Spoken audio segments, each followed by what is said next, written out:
My book, 3 Miles Per Hour, is a memoir. It's a personal story about my walk around the world. It was a childhood dream since I was 12 years old to go discover the world by foot.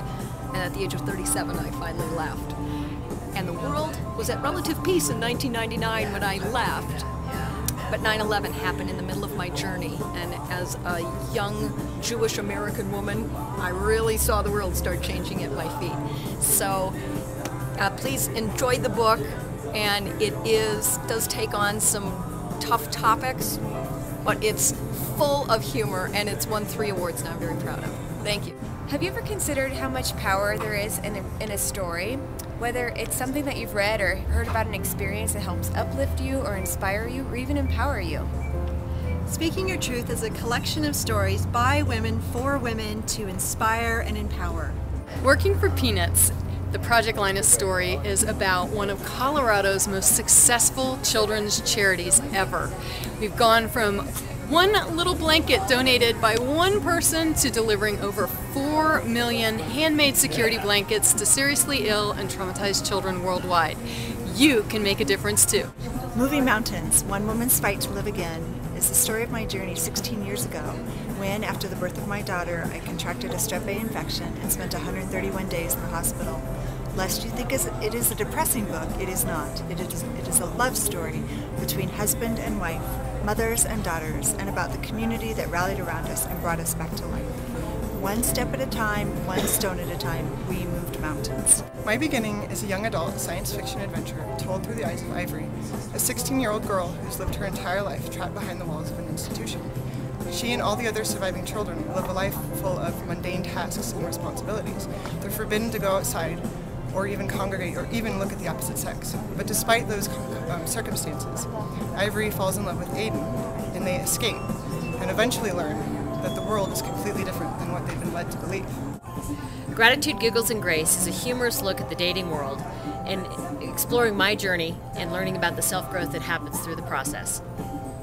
Patchland Adventures, Book 1, Fishing with Grandpa. The main characters, Preston and Bo, who's his Weimaraner, they have to wear eye patches, and they have to know that they can do anything with the eye patches on. At nighttime, they get to go in dreamland, and the animals and the airplane, and everybody wears eye patches, and what a great time they have.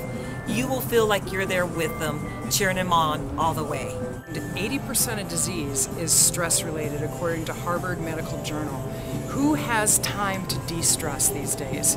I've written my 4th book, 99 Things You Wish You Knew Before Stressing Out, and it is packed full of grab-and-go stress relief techniques and skills that you can use on the go. So keep it by your bedside, keep it on your desk. I actually keep it on my bedside so I don't forget what's in there, so I can apply it to my life. Being a cancer survivor, a stage 3 cancer survivor, it is essential to create a place of inner peace. In September of 2000, I was a competitive cyclist, racing my way around the country and loving the sport, doing the thing that I thought was the greatest in the world. But on a fall day, I was hit by a car while I was riding my bike and paralyzed from the chest down. My memoir, Cycle of Hope, documents this seemingly tragic situation, which actually came out on the other side to be full of possibility. Cycle of Hope is my testament to what is actually possible when you really put your mind to it. When I was 26 years old, after a lover threatened to shoot me, I ran away to Alaska.